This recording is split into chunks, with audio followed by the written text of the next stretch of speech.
TV industry में कुछ faces ऐसे होते हैं जो परफेक्ट और टैलेंटेड भी होते हैं, लुक्स भी होते हैं और फेम भी मिलता है। फिर भी वक्त के साथ वो रेस से बाहर हो जाते हैं। आज की कहानी एक ऐसे हीरो की है जिसे कभी नेक्स्ट बिग स्टार कहा गया, लेकिन आज लोग पूछते हैं शरद मल्होत्रा अब दिखता क्यों नहीं। ये कहानी सिर्फ करियर की नहीं, ये कहानी है एक्सपेक्टेशंस, हार्ट ब्रेक, साइलेंस और एक लो फेडिंग स्टारडम की। शरद मल्होत्रा का करियर स्ट्रगल से ज्यादा स्मूथ और कॉन्फिडेंट लॉन्च के साथ स्टार्ट हुआ, जो टीवी इंडस्ट्री में काफी रेयर माना जाता है। रियलिटी शो सिनिस्टर की खोज से ही इंडस्ट्री ने उन्हें पहली नजर में नोटिस कर लिया। उनकी confident personality, sharp screen presence और हीरो लाइक लुक्स ने मेकर्स का अटेंशन इंस्टेंटली ग्रैब कर लिया। और फिर आता है उनका करियर डिफाइनिंग मूवमेंट, बनूं मैं तेरी दुल्हन। इस शो के साथ शरद सिर्फ पॉपुलर नहीं हुए, बल्कि घर घर पहचाने जाने वाले नाम बन गए। ऑडियंस ने उन्हें एक रोमांटिक हीरो, एक इमोशनल स्ट्रॉन्ग मेल लीड और एक फ्यूचर सुपरस्टार के रूप में देखा। इस फेस में एक बात क्लियरली फील होती थी, ये बंदा कुछ तो बड़ा करेगा। सक्सेस के साथ एक्सपेक्टेशंस आना नेचुरल होता है और शरद मल्होत्रा के केस में एक्सपेक्टेशंस बहुत ज्यादा थी। इंडस्ट्री उनसे वही चाह रही थी, सेम चार्म, सेम इंटेंसिटी और सेम लेवल सक्सेस। लेकिन टीवी एक रिस्की मीडियम है, यहाँ एक गलत चॉइस पूरे करियर ग्राफ को हिला सकती है। शरद ने काम तो किया, रोल्स भी बुरे नहीं थे, लेकिन कोई बनूं मैं तेरी दुल्हन जैसा इम्पैक्ट दोबारा क्रिएट नहीं कर पाया। कैरेक्टर्स अच्छे थे पर आइकॉनिक नहीं बन सके, और यहीं से शुरू होता है उनके करियर का साइलेंट टर्निंग पॉइंट। शरद मल्होत्रा की लाइफ का एक चैप्टर ऐसा भी था जिसे ऑडियंस ने स्क्रीन पर भी देखा और रियल लाइफ में भी महसूस किया। बनूं मैं तेरी दुल्हन के दौरान शरद और दिव्यंका त्रिपाठी के बीच एक जेन्युइन बॉन्ड बना। ऑन स्क्रीन केमिस्ट्री इतनी नेचुरल थी कि फैंस को लगा ये सिर्फ एक्टिंग नहीं हो सकती। धीरे धीरे ये बॉन्डिंग रियल रिलेशनशिप में बदली। इंडस्ट्री के लोग जानते थे, फैंस फील करते थे, पर दोनों ने कभी इस रिश्ते को मीडिया के सामने शोकेस नहीं किया। ये रिलेशनशिप लाउड नहीं था, ये सिंपल, प्राइवेट और ग्राउंडेड था। पर जैसे जैसे शो खत्म हुआ, वैसे वैसे जिंदगी के डिसीजंस अलग होने लगे।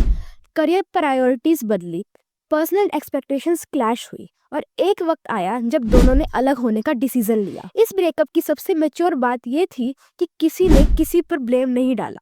ना इंटरव्यूज में ड्रामा, ना एलिगेशन, ना सिंपैथी गेम, बस साइलेंस और अपनी अपनी जिंदगी का सफर। शरद मल्होत्रा का सबसे बड़ा स्ट्रगल रिजेक्शन नहीं था, उनकी कहानी थोड़ी ज्यादा खामोश थी। उन्हें कभी रिजेक्ट नहीं किया गया, बस धीरे धीरे भूलना शुरू कर दिया गया। शोज आते रहे, परफॉर्मेंस हमेशा स्ट्रॉन्ग रही, स्क्रीन प्रेजेंस में कभी कमी नहीं थी, लेकिन ऑडियंस का कनेक्शन धीरे धीरे वीक होता गया। और जैसे जैसे शरद का स्क्रीन गैप बढ़ता गया, वैसे वैसे स्पॉटलाइट किसी और के पास चली गई।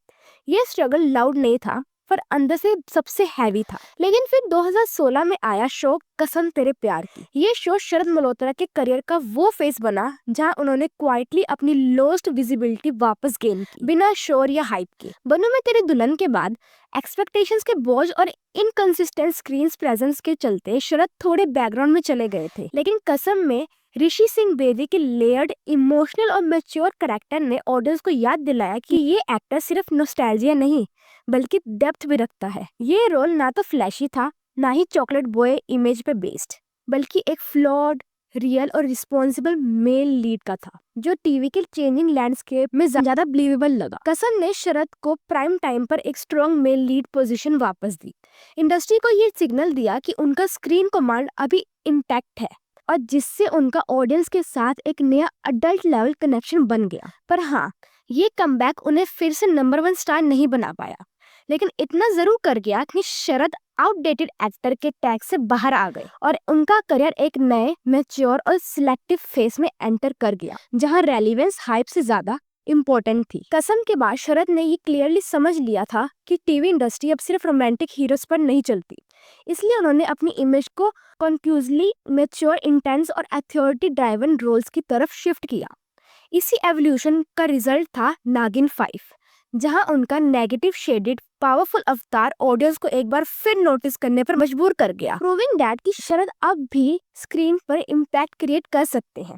इसके बाद विद्रोही जैसे हिस्टोरिकल शो में उनका warrior like commanding portrayal clearly दिखाता है कि वो अब हाइप ड्राइवन स्टारडम के बजाय लॉन्गेविटी और डिग्निटी बेस्ड करियर चूज कर चुके हैं। पर अब यहाँ कहानी सिर्फ प्रोफेशनल नहीं रहती, ये पर्सनल स्पेस को भी टच करती है। शरद मल्होत्रा और रिपी की भाटिया की मैरिज फैंस के लिए एक अनएक्सपेक्टेड सरप्राइज थी। लेकिन कुछ ही टाइम में उनकी सेपरेशन और डाइवोर्स की खबर ने सबको शॉक कर दिया था। 2019 में शरद मल्होत्रा ने फैशन डिजाइनर रिकी भाटिया से क्वाइटली शादी की। वेडिंग लो की थी, क्लोज फैमिली और फ्रेंड्स के बीच, कोई ग्रैंड पीआर मूवमेंट नहीं। फैंस के लिए ये सरप्राइज अनाउंसमेंट थी, क्योंकि शरद ने रिलेशनशिप को पहले कभी स्पॉटलाइट में नहीं रखा था। शादी के बाद एक्सपेक्टेशंस हाई थी। फैंस को लगा शरद अब पर्सनल लाइफ में सेटल हो चुके हैं, लेकिन फिर 2023 के आसपास उनकी सेपरेशन और डिवोर्स की खबर सामने आई। इस पूरे फेज में शरद ने पब्लिक ब्लेम गेम से दूर रहकर इंटरव्यूज में भी डिग्निटी और रिस्ट्रेंट मेंटेन की। लेकिन सच ये है कि इमोशनल ट्यूबुलेंस का असर करियर पर पड़ता ही है, चाहे वो ओपनली दिखाई दे या नहीं। इसी दौर में शरद और ज्यादा रिजर्व्ड, साइलेंट और इनवर्ड फोकस्ड हो गए, जैसे एक इंसान जब पर्सनल स्टॉर्म के बीच अपनी एनर्जी को संभालने की कोशिश कर रहा हो, ना कि स्पॉटलाइट में शोर मचाने की। फिर जब ओटीटी का बूम आया, बहुत से टीवी एक्टर्स ने अपनी सेकंड इनिंग शुरू कर दी। New platforms, new audience, new chances. लेकिन शरद मल्होत्रा ने यहाँ भी जल्दबाजी नहीं की। वो सिलेक्टिव रहे, हर ऑफर एक्सेप्ट नहीं किया, रश डिसीजन से दूर रहे। ये अप्रोच मैच्योरिटी दिखाता है, लेकिन साथ ही एक रिस्क भी था। ओटीटी की दुनिया का एक रूल है, जो पहले आता है वही मेमोरी में रह जाता है। शरद का एंट्री थोड़ा लेट हो गया, और जब तक उन्होंने कदम रखा, रेस फिर से आगे निकल चुकी थी। ये फेलियर नहीं था, ये बस एक रिमाइंडर था कि आज के टाइम में टैलेंट के साथ टाइमिंग और स्पीड भी उतनी ही इम्पोर्टेंट हो चुकी है। शरद मल्होत्रा की कहानी का सबसे रियल ट्रुथ ये है कि वो टैलेंट की वजह से पीछे नहीं रहे। ना लुक्स की कमी थी, ना ही एक्टिंग एबिलिटी का कोई इशू। उनका रियल स्ट्रगल था राइट टाइमिंग, राइट पैकेजिंग का। आज की TV industry loud personalities, controversy friendly faces और कांस्टेंट विजिबिलिटी मांगती है, और शरद हमेशा डिग्निफाइड, लो की और प्राइवेट रहे। उन्होंने नॉइस क्रिएट नहीं किया, सिर्फ काम किया, और शायद इसीलिए उनका सफर ज्यादा ड्रामेटिक नहीं बल्कि ज्यादा रियल लगता है, क्योंकि हर स्टार स्पॉटलाइट के लिए बना नहीं होता। कुछ एक्टर्स इज्जत और लॉन्गेविटी के लिए बने होते हैं। शरद मल्होत्रा का करियर ये प्रूव करता है कि हर सक्सेस लाउड नहीं होती और हर स्ट्रगल विजिबल नहीं होता। उन्होंने अर्ली स्टारडम देखा, फिर एक्सपेक्टेशंस का प्रेशर, फिर वो फेज जहाँ स्पॉटलाइट धीरे धीरे शिफ्ट हो गई।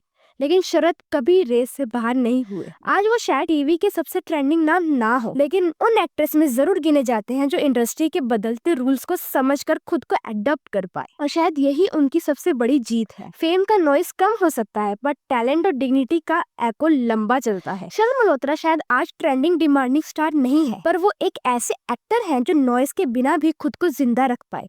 और कभी कभी रियल कमबैक वही होता है जिसका अनाउंसमेंट नहीं होता, सिर्फ प्रेजेंस होती है। बाकी कमेंट करके बताओ कि शरद मल्होत्रा को इंडस्ट्री ने अंडर यूटिलाइज किया या वो खुद थोड़ा पीछे रह गए। और हाँ, लाइक करो, सब्सक्राइब करो। मिलते हैं नेक्स्ट वीडियो में अनदर सेलिब्रिटी की रियल और इंस्पायरिंग कहानी के साथ। Thank you so much.